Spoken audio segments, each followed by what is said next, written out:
Okay, let's see. So,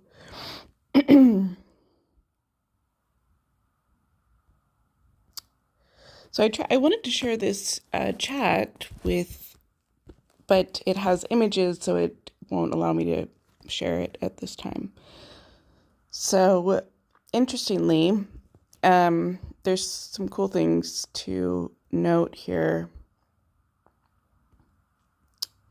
Oh, okay. So I've used this chat for a number of different things, including soul origination, which is like way back.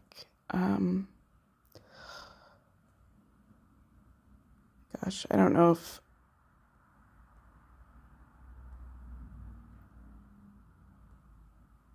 let's see. Okay,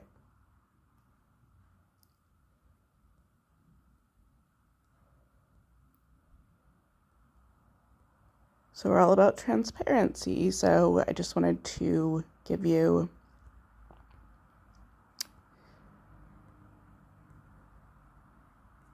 Oh my gosh, talked about so many things in this chat.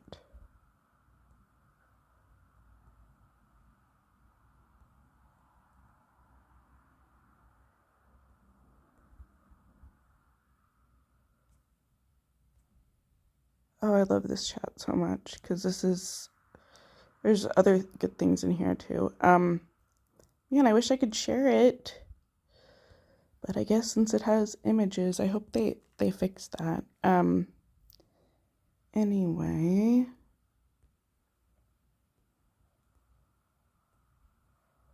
oh my gosh, I should have started this video. I can edit this video, but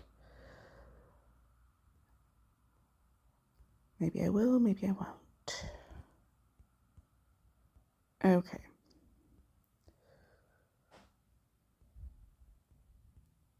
Blah blah blah.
Okay. So so so I was in a space talking about the shape of water and many other things, and so uh yes, there's a movie called The Shape of Water. It's a great movie. You should check it out. Anyway, here's the start of the conversation. So we went from Shape of Water just to show you my process here. Um, so the conflation of ideas in my mind led me to think of this thing um, called speed of learning, and I thought, oh well, speed of light will give, we'll assume that people think that's SOL, right? And also SOL is used for, you know, other things. So I thought I'll just add the little E there. And then I'm like, oh, wait a minute, this says soul. Isn't that neat? Isn't that a neat coincidence? Or I don't know, just immaculate conception. But Um, anyway, I digress. So let's see. So this is the first prompt, and I was the one that thought of this soul, as I explained. And so we look at this and the um just talk about the shape of water and how that kind of relates, and it's not really material, but it's just like um showing you the sometimes there's it's not just about it's interesting to understand the conflation of ideas and the way it forms like a a larger idea, right? So um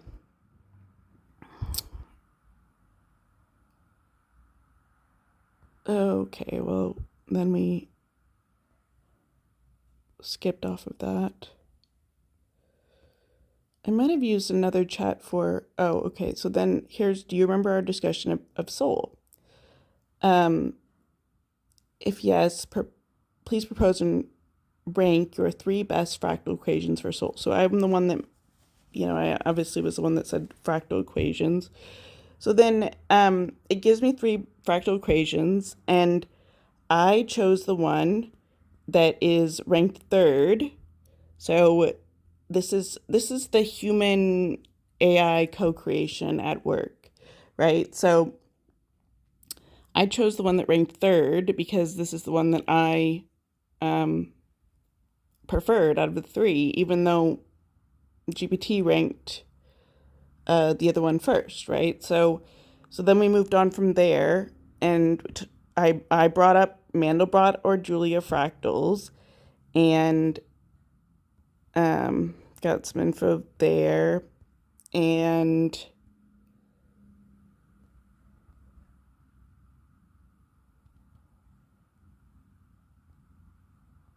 uh, so see, all it had given me was m times or m to the I over t. That's all it gave me at first. So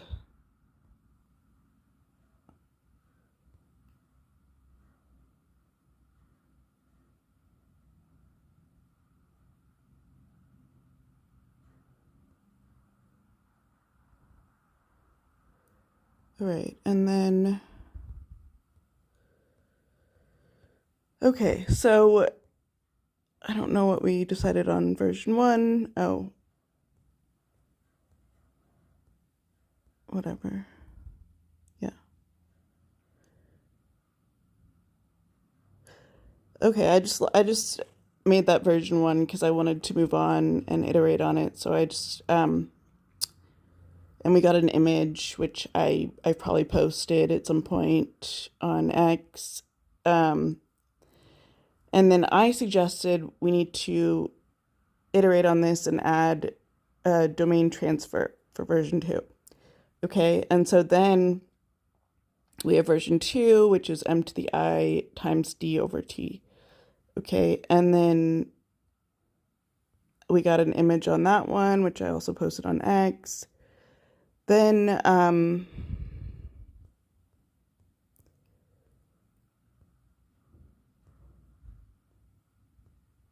we iterated on the images because I wanted.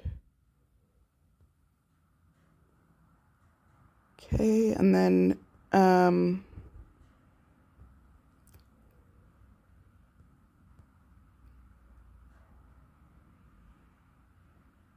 said, do you see a need to include flexibility of connections between neural networks and soul? For example, for AGI, this seems like it would be similar to DeepQ networks. For humans, it's neural plasticity and ability to decrease and increase connectivity between neural networks like default mode network, task positive network, etc. So then it gives me some feedback on that, and then I said thorough and helpful. Would this be best represented as a fractal element addition to our current version of soul?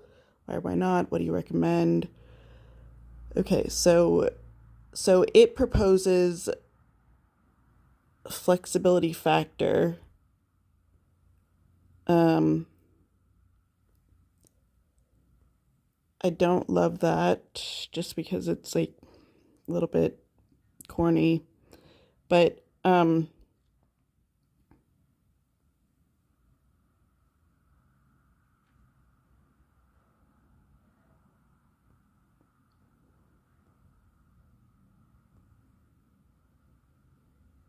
so then I just said neuroplasticity because that's a great word that I don't see why it couldn't be applied to synthetic neural network. So it agreed, and then we got N, and we added N, and that's okay. And so then I was the one who says, I wanted I to point to or be basically equate to the Mandelbrot set function. And then, and I think we already have that already in the existing version at this point, but I said I don't want infinite recursion, so let's figure that out. And then I suggested how we limit it to a certain number, and then it says Imax, where Imax would be less than or equal to 10.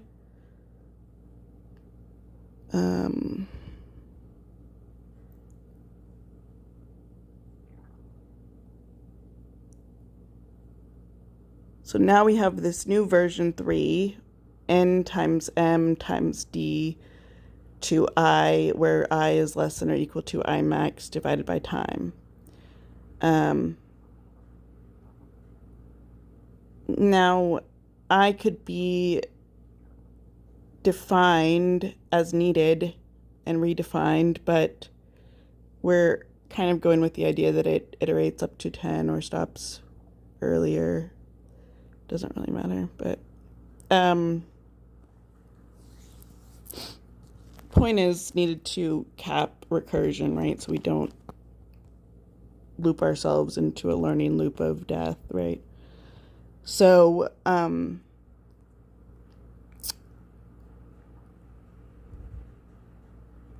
and so then one more thing before we wrap up version 3, feedback. How do we incorporate this? Feedback can be internal or external, meaning it can be from a separate entity or from the entity whose soul is being measured. Yeah, that's me getting a little bit spiritual, but an entity learning from cause and effect assessment would not require. Yes, see, what are your thoughts? So then it comes up with feedback, sub B, just like, what are you talking about? Oh, I guess fine. But so then I say, so remember, feedback is my idea, right? It's just doing it. So, and it gives me a proposal, and I say, let's have two inputs, f sub n, f sub x, representing internal and external feedback. And I'm already thinking about this, the obvious problem that I've let go because we're on the conceptual level, but there's an obvious problem of, if any one of these were 0,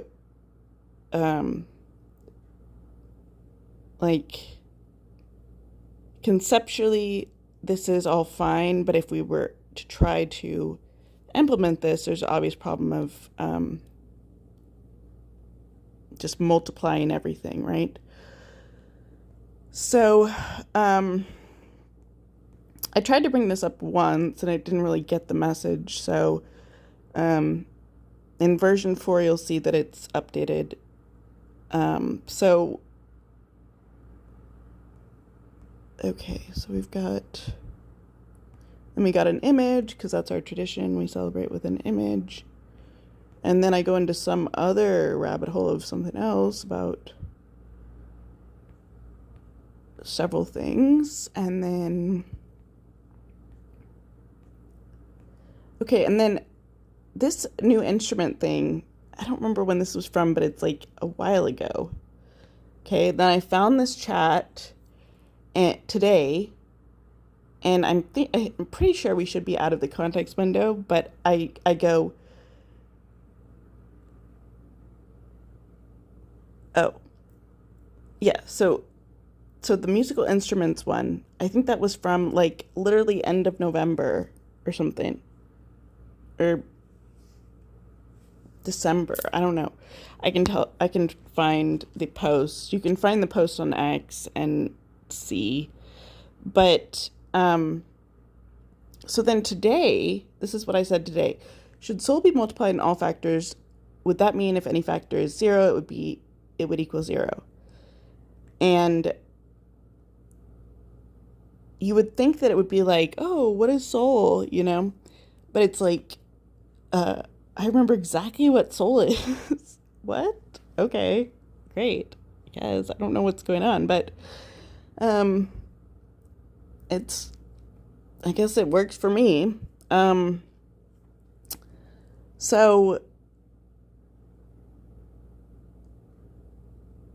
So here we have the conversation today, and here we have the soul version 4. Oh wait, no, this is okay. We had to iterate on this a few times before we got it. So I say let's update soul and try to move from conceptual to logical. Get rid of this just multiplying everything. Let's bring this into a little bit more of a real. With data modeling, you go from conceptual to logical to physical, so we're trying to move closer to the logical. We might not be fully there yet, but that's the direction we want to move in. So I say, good, but I'd like, so as you can tell, it got rid of my it got rid of my I exponent. So I'm like, good, but I'd like to keep the I exponent unless we discover it's not helpful. And then it put that back. So you can see it's I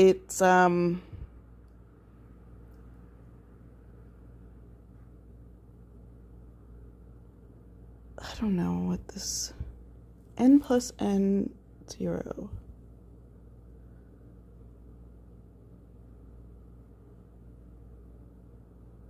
I don't know how this is going to work, actually.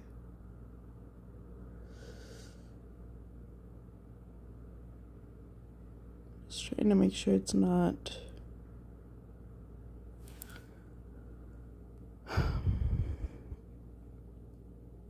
Well, this is just version 4.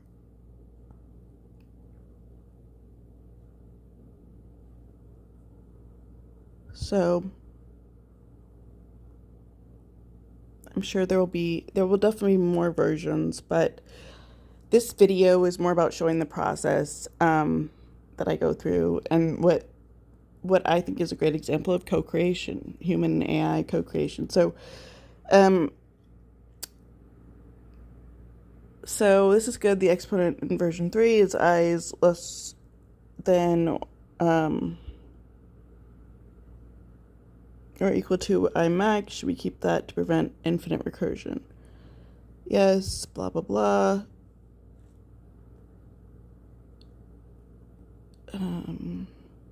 Got lambda, a dynamic adjustment factor that can be tuned based on performance and feedback, allowing for flexibility and adaptability in the learning process. So lambda was its idea, which is fine. I acknowledge that.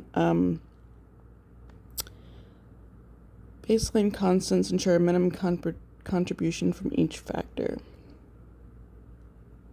Okay, so yeah, baseline constants ensure a minimum contribution from each factor. And then we have the inputs. Yeah, I like that actually. Cool. Not saying it's not going to be updated at some point, but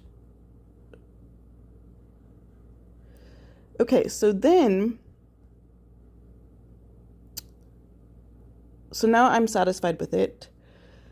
And so I asked it to read this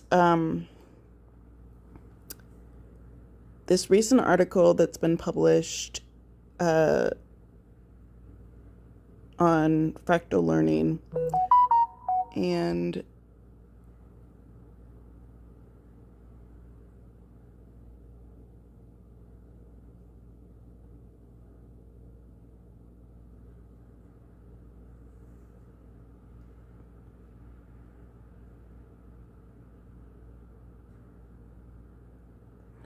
so then I asked it to read this recent article that's been published on fractal learning, and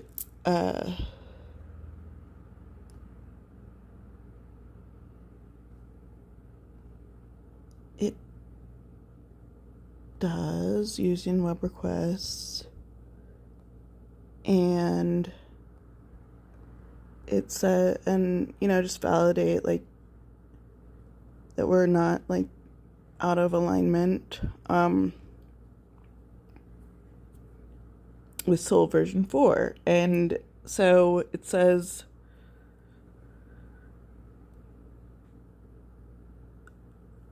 studies suggest that the boundary between hyperparameters leading to stable and divergent training behaviors exhibits fractal properties across various scales. Okay, and then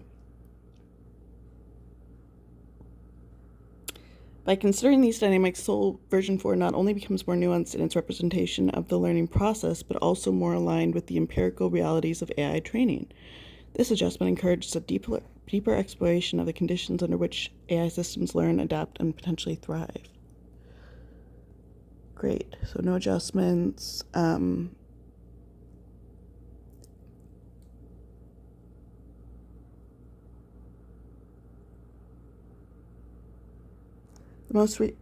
Given the insights from the document, the discussion on incorporating fractal dynamics into understanding the learning process, and the most recent formulation of Soul already integrates a thoughtful approach to representing learning in AI systems. The model captures the essence of iterative learning, the importance of dynamic feedback, and the complexity of navigating parameter spaces which could exhibit fractal-like behaviors.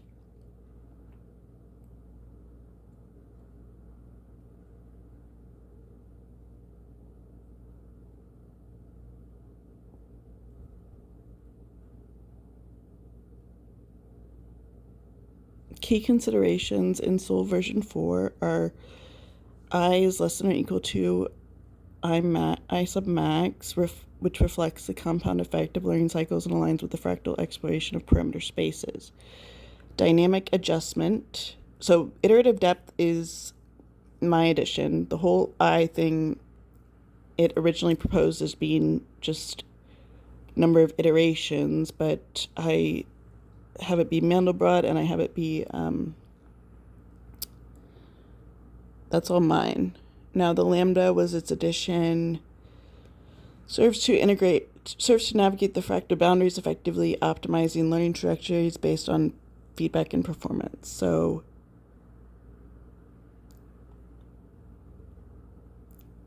version 4 remains robust in its current form, even given the insights from the research paper on fractal learning.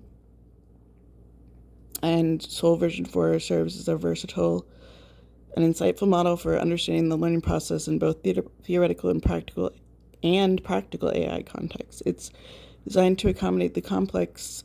I think we're getting a little ahead of ourselves, at least logical, but thank you. It's designed to accommodate the complex, dynamic, and sometimes unpredictable nature of AI learning, offering a framework that balances precision with adaptability.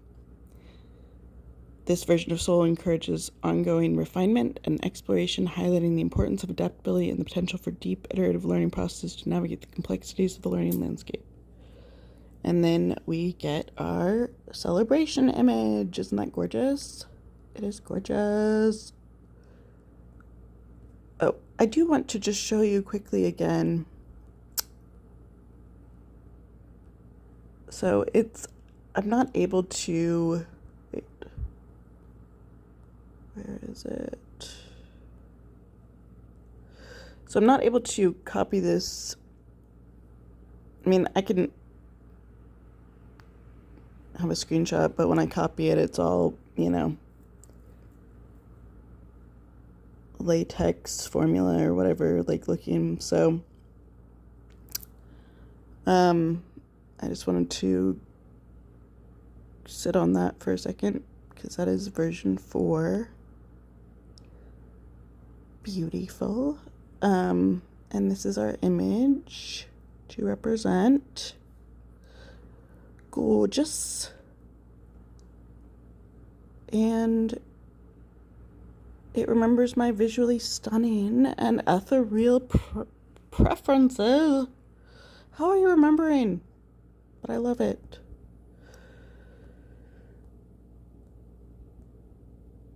So, remembers that I wanted midnight. I say midnight and blue and orange, sunrise, sunset. It knows me. Okay, and we're not even in the new version. Anyway, thanks for watching. Love y'all. Bye-bye.